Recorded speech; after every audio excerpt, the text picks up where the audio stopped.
I wanted you to walk us through, I know you have two children. What was the process like in growing up, when they were growing up? Were you thorough with them just as you were with your patients? So my journey, actually where I am today, I can thank my firstborn, Emily. And the book is, this whole book is about my mom journey as a dentist. There's actually a chapter about perspective as a dental mom. Because remember, I'm a boss lady. I'm the boss. I own the practice. I work. I have all these other employees that I am in charge of, but I have all these patients that I'm responsible for their health with, right? What happened is Emily, my firstborn, fell and hit her chin. She was playing space, I don't know what, spaceship, had her little tinfoil hat on, whatever, and missed her landing pad, which was a massive pillow on the tile floor, and had a resounding crack. And she opened this. I mean, I went into shock. Yeah. But she hit her chin. Now, at 3.5, any child, adult, anybody who gets hit on the chin will automatically have a joint disorder, automatically, because the force pushes the jaw joint up and back, and that little P of a disc just squirts forward. So you end up with a disc displacement. This bone is the only bone in the body that has two joints or two endpoints that are affected by another endpoint that's not part of the joint, which are the teeth. That's why us dentists are so important. The other thing too, and I digress because this is all important, this is innervated by the fifth cranial nerve. We have a little tendril in here called the auriculotemporal nerve. That's part of the fifth cranial nerve, the trigeminal nerve.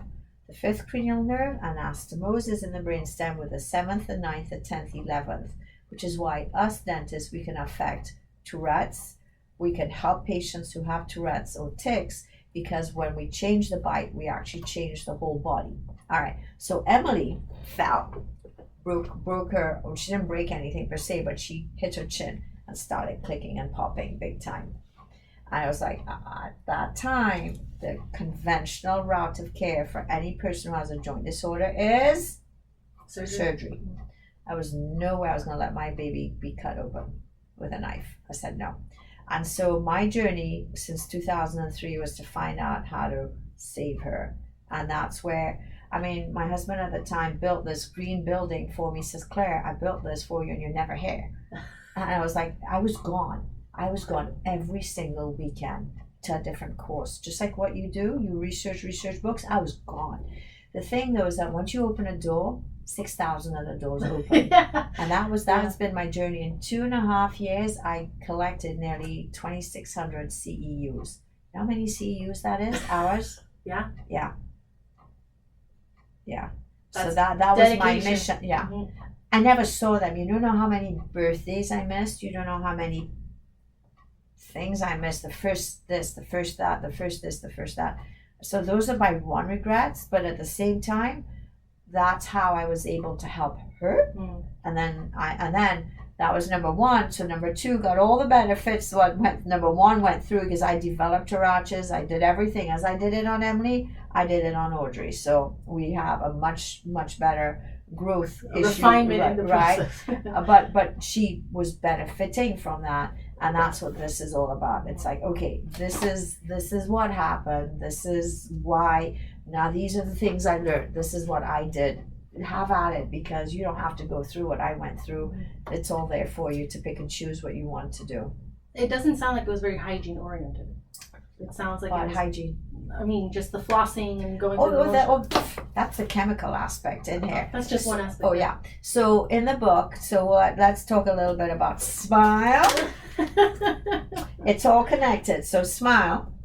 It's all connected. So that's how it's all connected. And then whole health through balance. So all the three things are really important. So what I do is I go ahead and I explain, and I know we talked a little bit about this, but I'll introduce it so that you can understand. There's the past, and that's where I talk about Dr. Weston Price. I talk about Dr. Al Fonder, all right, who found that the whole body, all the issues you can think of, any health issues, came back to the bite and the mouth. And then Dr. Roya Lee, who created standard process, was an engineer at a very young age, and he founded Standard Process. His first vitamin that he put together, his first capsule or pill that he put together, supplement, was called Catlin. Catlin is a multivitamin, and to this day, any vitamin that you research and you find, it's already in Catlin. That's a good plug for Standard Process. So Dr. Roya Lee found that, hey, all these things should be done differently. And as an engineer with his company, he went to dental school so that he could actually go ahead and tie back in everything to the oral cavity and how dentistry was done. So that was the past. So that's the first part in the book, is the past. Then we have the present. And within the present, we talk about the administrative part, what makes Health Connections dentistry different, and then the clinical aspect. So so that's where you were telling me that I was very intense / thorough. I explain why and how we do it differently, so then you can understand how a Health Connections dental practice should be. Any dentist that wants to do it in a health-oriented way, this is how we do and why we do it differently. So I actually talk about the administrative part, about cleanings, what to expect, etc. And then I talk about the clinical aspect. So then that's when I give you a little bit more of an idea about codes and things like that. However, in that clinical aspect, I tied it in. Remember, we talked about the cobweb. I talked about my flower. All right. So the flower has 6 petals. This is very interesting. The flower, you'll notice that there's one color on top and then darker inside. And so originally I wanted the heart, all right, because of love. Actually, I lie. I wanted the tooth. So I was drawing molars. I said, oh, that looks like a heart. And then, with a little thing in between. Oh, I've put them together with the 6 connections. Then it looked like a flower. So in effect, you have the first part, whole health through balance. You have the first part that's light with our shadow self inside. And then the second part, you have the shadow side with our light inside. So no matter what, you're always whole, right? Okay, well, the 6 connections, I start off as being structural. And the part that you keep talking about, flossing, brushing, fluoride, etc., xylitol, all of that is the chemical aspect. And there's so much more about it, the mercury, which I did not want to make it a political statement in the book, but all that's discussed in the chemical aspect. Ayurvedic medicine, Chinese medicine, all sorts of things that you can think out, how any vitamin supplements. I even talk about cacao and coffee, and I told you I wrote my book on coffee. That's a good plug for coffee. Go get coffee. Jason will love you. He knows me well. So all of that is the chemical aspect. So we start off with a structural part, how I explain how it's all connected, like Pinocchio, if you will. Then the chemical aspect, then mechanical, functional, emotional, spiritual. That's the book itself. All right. And then the mechanical, the functional have to deal with all the tools that we use. Because we use tools. We still do. I talked about the laser. But there's different types of lasers. So you can go to one practice that will use a certain type of laser for the tie releases.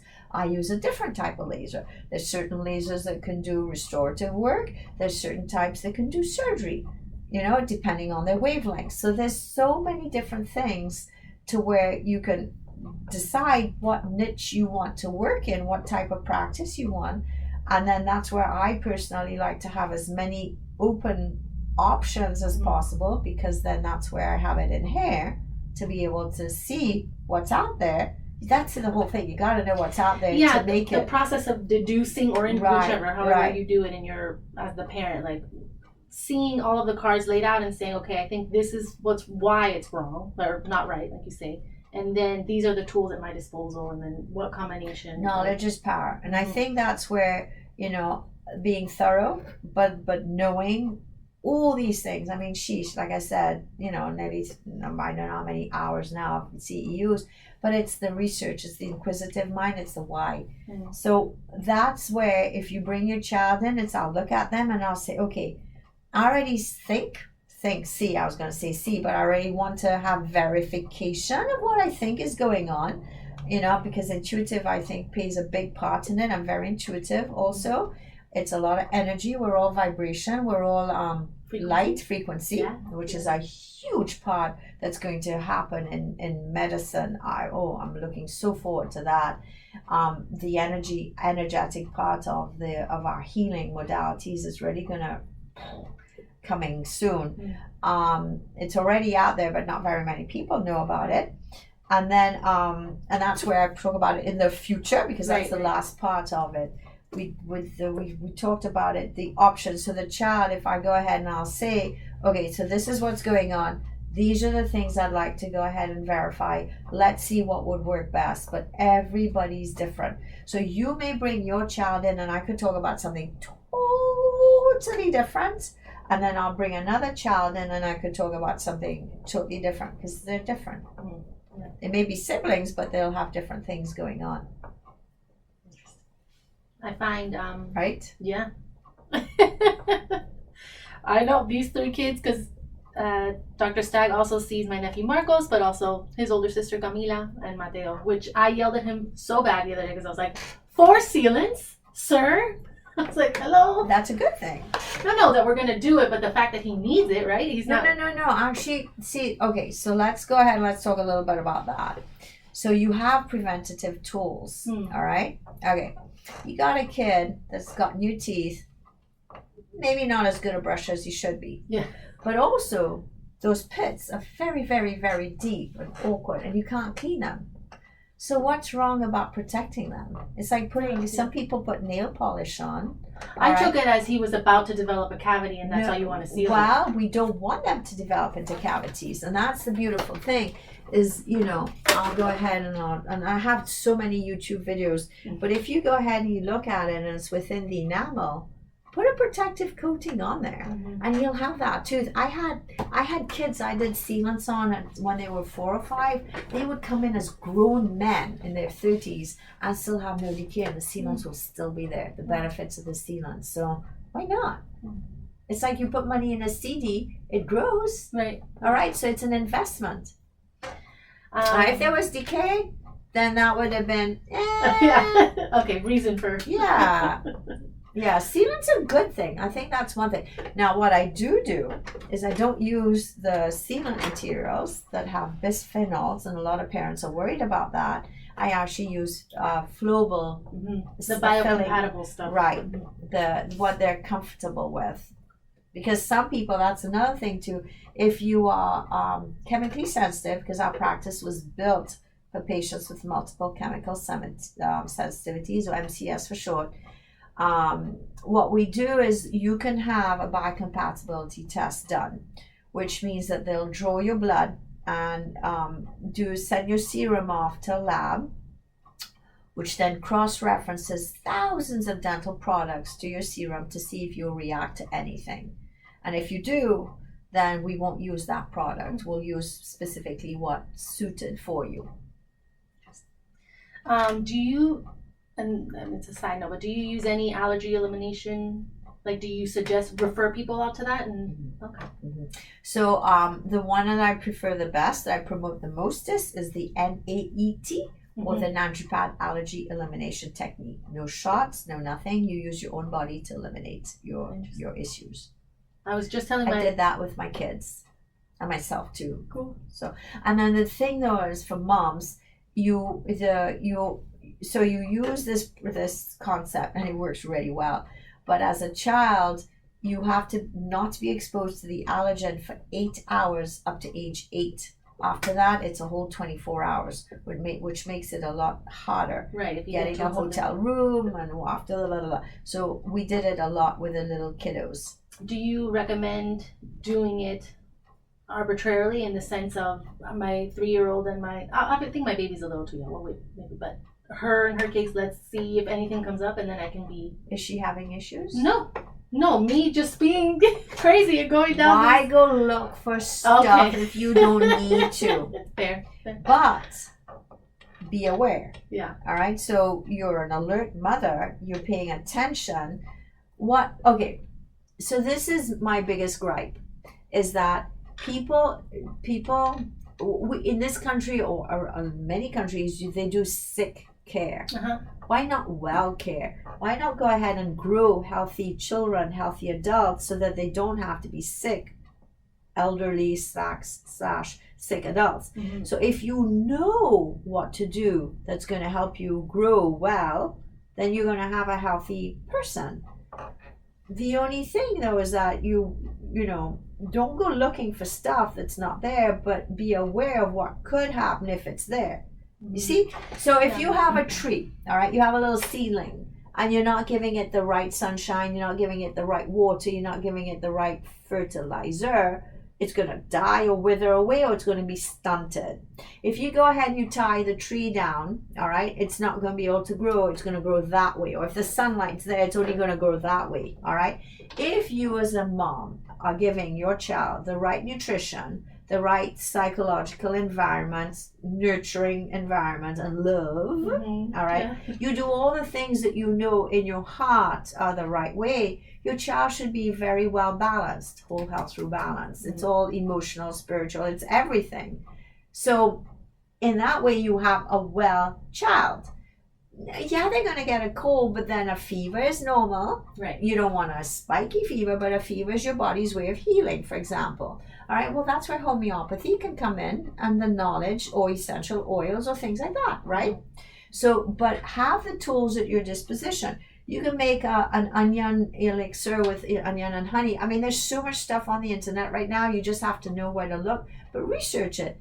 But these things were changed. So automatically you go get a cough syrup that's laden with sugar and chemicals and dyes and things like that. I find in learning all of this that specifically in this country, and I can speak of this country because that's where I'm from, it's where I live, I find that the modern mom has to deal with, or my sense of it, no, it's inevitable. We're going to deal with some sort of chronic disease at some point. And I know that that's another can of worms, but it's kind of, I'm aware of myself, and I'm aware that I have very... All right, I'm going to stop you right there because that's a very negative way of thinking. It is negative, it is, but... No, I don't think so. I don't think you have to have that. I don't think you have to automatically assume you're going to get sick. No, not my assumption. I'm doing everything I can to make sure that doesn't happen. But I find that I'm up against a culture or a society. So that's where you have issues, is the pushback from the ones that you go to ask for help is where you get the pushback. That's the issue. No. And I think that's where all together, the moms, the grassroots movements, those of us who know differently and who think differently, who are going to put it out there, I think. So all I did was go back and bring back what was already done. I mean, it's been out there forever. It's just be aware of it. So now you have the tools. Go read a little bit and figure out what to do. Every editor, because there were quite a few who edited this, said that they use this as a reference for their sick child. Interesting. I was like, okay, awesome. Well, I'm glad to hear that because it's for the layperson. It's not meant for doctors. It's meant for the layperson. Though many doctors will benefit from it. But what I'm saying is that it's for the family. It's a family thing. It's how to know how to be well no matter what age you are, in utero all the way till death, from womb to tomb. Interesting. Yeah. No, I think you must not be defeatist about assuming that you're going to get sick. I think mind over matter. You can be as healthy as you want to be. Where I do think is that you have to have the right tools and the right power and intuition in yourself, so that if you go somewhere, all right, go only if you have to. And there's certain things in the medical you have to, like if you have a broken arm, go. You know, if the emergencies you don't know, go. But there's certain things that you should be able to go ahead and say, hey, you know what? I'm not comfortable with that. Let me do a little bit of research, and is there any way that I could get back with you on that? I mean, that would be my feedback. I do it with my pets. Yeah. My girls are grown enough now. They're their own persons. They're adults. They do their own thing. Sometimes I totally don't agree because they bought into the systems, and there's nothing I can do about that because it's a personal issue with family that happened 15 years ago. But it is what it is. All right. So they'll Yeah, find they- their own way. And they you need to know? be free to make their own decisions, and if that includes a mistake, as long as we're learning from, I understand all of that. I do, All right. I do. My Yes. my thing is that I was the type, I don't care what you say. If I'm gonna make a mistake, I want to know anyhow. I'm gonna do it, okay? So I messed up. I messed up a lot, and they say that we spend the first 20 years of our lives messing our health up, and the next 60 trying to fix it. Right? So we all are going to do it because we're pig-headed and we're out there. We're invincible. Right. When we're young, we're invincible. We're immortal. We can survive any and everything.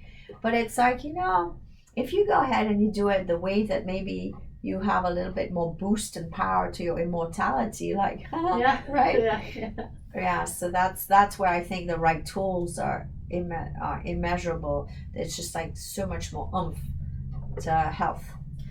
Okay, so what keeps you up at night in excitement? What motivates you? Why are you excited for the future? What is the future aspect of this that and you can be as Blunt. Yeah. My thing that keeps me up is I wish I had done more.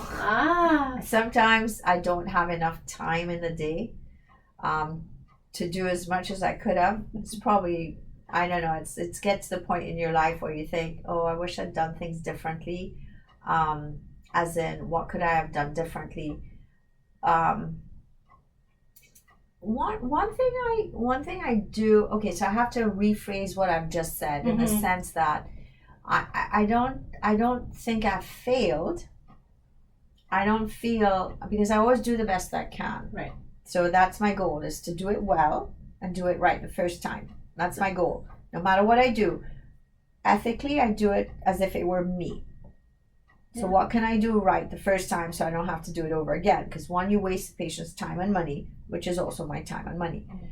So my thing is, when I put my head down on my pillow at night, is I know I want to be able to say I did good. That I did good. That I did it. Because that gives me peace of mind. Peace of mind is that I did the best I could. Now, ideally, we always do the best we can with what we know and what we have. So I think what I would say is that I always would like to be able to seek a better way of doing things. And that I think is my mantra, is that there's always a better way. There's always an easier way. There's always, and I think that's what my whole process was, is that I got it for you. So I told you I spent 2,600 hours learning stuff, right? Yes. All right. And that was in a matter of 2 years. Now, that was 14 years ago, or maybe 16 years ago. Well, how do you go ahead and distill everything that has their part of the elephant? All right. So all the scientists, think of the scientist, the elephant in the room. That's in the book too. All these analogies that I'm talking about are in the book.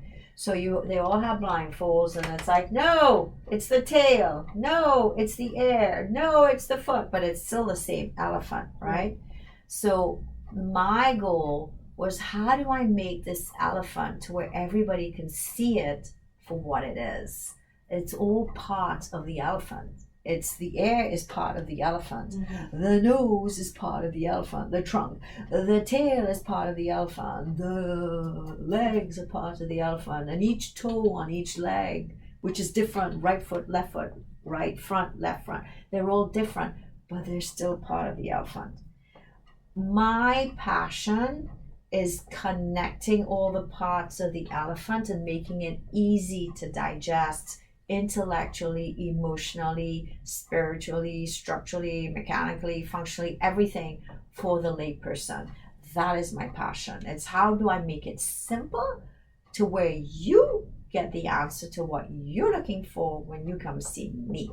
And I would love to where we could teach all caretakers that power, that way of looking at the elephant or the individual as a whole, with the understanding that I'm not a heart doctor, I'm not a vet for the elephant, I'm not a heart doctor, I'm not a cardiologist, I'm not a endocrinologist, I'm not a this, I'm not a that. But you know what? as dentists, we see patients all the time.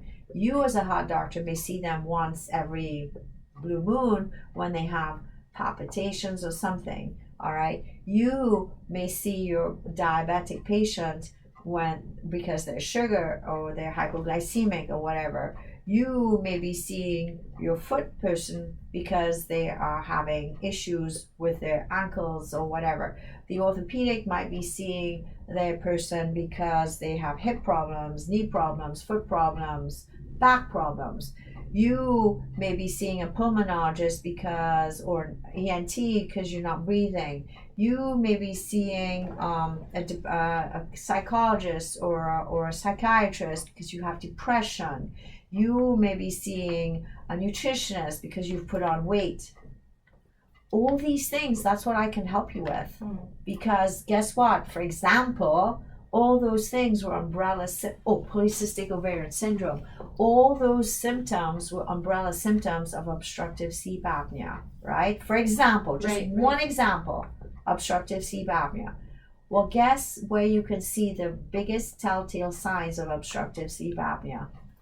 In the mouth. All right, you open your mouth, there's no airway. It's like, duh.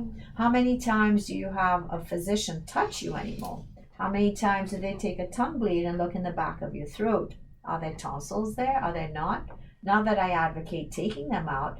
How many times do you lift your tongue up to see if there's a tie? How many times do they go ahead and look at your ears to figure out, wait a minute, is it really air problems or is it this joint that's right in front of the ear that's giving them problems with wax buildup and things like that? I mean, could you see the amount of things? That's why we're dental physicians, really.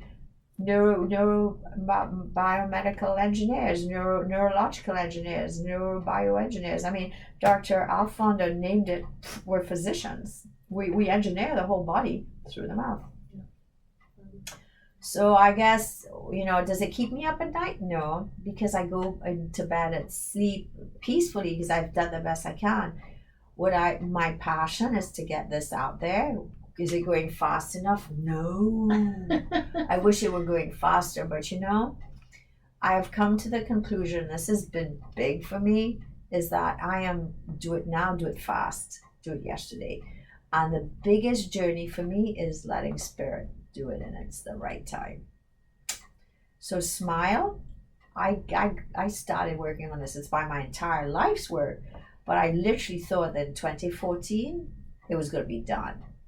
It's going to come out in 2024. There's a reason for that. And I have to believe spirit it's because the world wasn't ready. You call it Holy Spirit, you call it God, you call it whatever you want. And I have surrendered my faith to that it's going to happen at the right time. And I'm just a messenger. So I believe God didn't bring me this far to let me go and leave me floundering or leave this work of art floundering. It's gonna help a lot of people. If you, God, I don't know if you feel energy, but you hold this thing, it just literally vibrates. And I was told, and this is probably woo-woo stuff for a lot of you out there, but I was told, because it's been written over such a long period of time, I was told by those who feel energy, so other than me, that because there were different periods, different ways that literally I was channeling different things, that it's going to affect so many more different people, because the energy is going to be so different that it's going to affect everybody. It's going to resonate for what they need to hear at the right time in their lives. So I have to be faithful that that's what's going to happen. And hopefully I get to contribute to that. Well, I hope you do, because you're one of the moms, and this book was written for you. And what are the odds, right? What are the odds that there you are, this is what you do, and I've treated your nephew. Yeah. And then you're here you are, and it's like, okay, what are the odds that happens? Yeah, I believe it. Yeah, so do I. I'm sorry it took us so long to get together, though. Oh, that's fine. But then again, things happen for a reason, because back then I was still struggling. But now the book's done, and it's like birthing a baby. It's like it's been in there for 10 years. But it's you. It's an extension of you. So, I'm going to give you another little plug for my other book. Yes. We didn't get a children's book. A children's book. So this is Captain IFBI, and you'll notice this little character, irrigate, floss, brush, irrigate. You'll notice that there's a world and there's all different cultures. So this book is a book on love. It's a book of geography. There's lots of subliminal messages. It's not only about flossing and brushing. There's a lot of subliminal messages about love, unity, togetherness, culture, geography, sports. There's some parents are a dad, some parents are a mom, but at the end it's a family in unity that's tucking their child in. So you'll see the last picture where they get together and tucking the child in, and Captain IFBI with his sparkly teeth, and the American Indian. So that was my cultural part to America, because they're none more powerful than the natives, no matter what country they're in. The indigenous knew. Yeah. They knew and they know. And that was part of the bathwater that got thrown out. But that is where, I mean, you have the Eiffel Tower, you have the Taj Mahal, you have black, white, orange, red, yellow, white kids. They're everything. Everything's in there, but it's all united by health. And so that's my little book for children that I wrote. Do you have a picture like that you can send me? Sure. Actually, I'll give you one. I'll give you one because you have babies that you can read to. So the book itself is Captain IFBI, but the subtitle is Story Time. And the reason I wrote it is because, and why I call it that is because I used to read to my children every night. That was mama time. That was when, I worked all day long. I got home late, I never got a chance to do anything but like scarf dinner down. And then I did bath and story time with them and then tucked them in. And that was the best time of the day that I had with them. And so I wish, well, no, I may not have had this to read with them, but you do. So that would be something I think that I've been doing parents, research on a children's book. This fills that gap because they're silly illustrations, or it doesn't really get. This is for adults too, because it actually tells you. So this is for example, I opened it up. I was born in Trinidad. Okay, well, guess what? That's a Trini flag. Yeah. All right, we're the inventors of steel band. All right, well, you have the Rastafarian mom, so we could put a little bit of Jamaica in there. And what's that back there? Cricket. So we play cricket. That's our sport. Americans maybe have baseball. English have cricket. So I mean, look at that already in there. And then you have salad top. All right. And then you have a toothbrush. And then grungy teeth. So there's a lot in there that helps you. And then it goes ahead and shows you how to irrigate, how to floss. It teaches you how to find the plaque. And it teaches you how to water pick. And it teaches you how to floss. What's awesome. Right, what's wrong. Yeah. And then it teaches you how to brush the right way, and then it teaches you how amor y unidad, see, and then that's the and so you had the mom, the dad, and we kind of alternated, So and France, because that's where I studied, so so it's a little bit of everything. It'll be good. I think it's as much for adults. Adults as children. And adults need it just as much as the kids. Yeah, because they're not taught. You don't know how many times when they first come into the practice, because that's part of the initial visit. They see me. I present the treatment at another visit. Their first visit is actually it's me or a hygienist, depending on if I have one or not, to clean their teeth. But we educate them. Educate, because knowledge is power. And we teach them how to floss and brush. And they could be 15, 20, 40, 60. A lot of times they'll say, nobody's ever told me how to floss. True? Yeah. True. So how could you learn how to floss? How can you floss if you don't know how to do it? Right. So So that's what the book does. It actually shows us step by step. And the illustrator was interesting. It's interesting is that I had the book illustrated by the same person that illustrated Smile for me. And I literally had to show him how to floss on teeth and the dye and how it worked for him to be able to illustrate it, because he had no idea. He had no idea. He was just as lost as everybody else. A lot of people, Okay, let people know how they can contact you.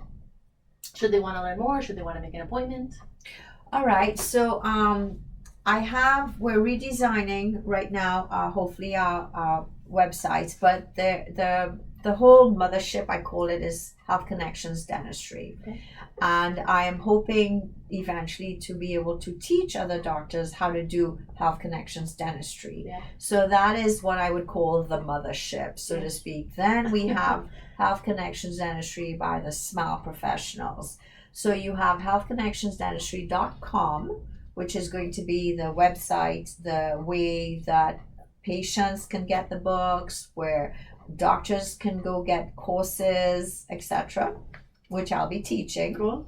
And then you have Health Connections Dentistry by the Smile Professionals, which is my general dental practice. So smileprofessionals.com is my general dental practice. So that's where I practice. This building in Indian Harbor Beach, Florida, is my dental practice. This is where I come every day and I work and I see patients. Yeah. Okay. So those will be the easiest ways to go on the websites. And I have a gazillion little YouTube videos that I did. So that's on there. It's just me. Oh, it's on my website. Okay. So all the questions you asked me about decay, sealants, buy joints, how to floss, how to blah, blah, blah, blah, blah. You name it. I made little, very short YouTube videos, maybe a minute, sometimes 2, max 3, on answering those questions, because so many people had so many questions that I said, okay, you know what?